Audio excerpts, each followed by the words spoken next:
நீங்க ஒரு சிஎஸ்கே ஃபேனா? இதுக்கு மேலேயும் இந்த சீசன்ல ஐபிஎல் மேட்சஸ் பார்க்க போறீங்களா? வணக்கம், நான் உங்க ரவி. எல்லாம் நல்லா இருக்கீங்கன்னு நினைக்கிறேன். CSK vs Sunrisers Hyderabad match second time இந்த சீசன்ல வந்து நம்மள வின் பண்ணிருக்காங்க. எஸ்ஆர்எச் வந்து சரியான ஃபார்ம்ல இருக்காங்க. நான் ஆல்ரெடி சொன்ன மாதிரி 180 ரன்லாம் அடிச்சா வந்து சான்ஸே கிடையாதுங்க. ஈஸியா வந்து சொல்லிடலாம். இந்த சீசன்ல வந்து ஆப்போனன்ட்ஸ்லாம் சூப்பரா ஆடிட்டு இருக்காங்க. 181 19 ஓவர்ஸ்லயே வந்து 6 பால்ஸ் இருக்கும்போது விக்கெட்ஸ் வித்தியாசத்துல வந்து எஸ்ஆர்எச் வின் பண்ணிட்டாங்க. ஆல்ரெடி பாத்தீங்கன்னா லாஸ்ட் மேட்ச்ல லக்னோ சூப்பர் ஜெயின்ஸ் கிட்டயும் நம்ம 180 தான் அடிச்சிருந்தோம். ஈஸியா அவங்க வின் பண்ணிட்டாங்க.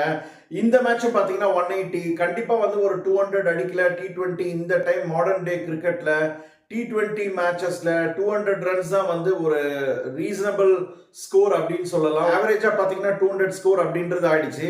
நம்ம சிஎஸ்கே எப்பவுமே பாத்தீங்கன்னா அந்த 150 to 180 குள்ளேயே அடிச்சுட்டு in most of the matches வந்து தோத்துட்டாங்க. இந்த சீசன்ல 12 பாயிண்ட்ஸ்லயே இருக்கிறாங்க. டாப் 4ல வரவே முடியாது அப்படின்னு நினைக்கிறேன். நம்மளாம் டாப் 4ல சூப்பர் 4ல வருவோம் அப்படின்னு நினைச்சிட்டு இருந்தேன். உங்களை மாதிரி நானும் ஒரு சிஎஸ்கே ஃபேனா. பட் நம்மளுடைய கனவை வந்து குழி தோண்டி புதைச்சிட்டாங்க அப்படின்னு சொல்லலாம். எம்எஸ் தோனி வேற இந்த மேட்ச்லயும் விளையாடவே இல்லைங்க. இந்த சீசன்லயும் எம்எஸ் தோனி வரவே இல்லை. 2027ல விளையாடுவாரா இல்லைன்னா வந்து 2027ல ரிட்டையர்மெண்ட் ஆவாரா அப்படின்னு சொல்லி தெரியல. மொத்தத்துல பாத்தீங்கன்னா இந்த கேம்ல சிஎஸ்கே ஓட பேட்டிங் வந்து சொதப்பிடுச்சு அப்படின்னு சொல்லலாம். சஞ்சு சாம்சன் ஆடலன்னா யாருமே ஆட மாட்டாங்க. கைக்வாட் வந்து ஒரு மேட்ச் ஆடுறாரு, ஒரு மேட்ச் ஆட மாட்டாரு. வந்து ஒரு 44 ரன்ஸ் அடிச்சிருந்தாரு. சிக்ஸர் தூபே அவுட் ஆயிட்டோன்னே வந்து ஹோப்பே போயிடுச்சுங்க. அதுக்கப்புறமா இஷான் கிஷன் அவங்க டீம்ல சூப்பரா ஆடினாரு. கிளாஸ் இன் ஃபர்ஸ்ட் கிளாஸ் ஆடிட்டு இருந்தாரு. சீசன்ல வந்து இஷான் கிஷன் வந்து வேற லெவல் பெர்ஃபார்மன்ஸ் அப்படின்னு சொல்லலாம்.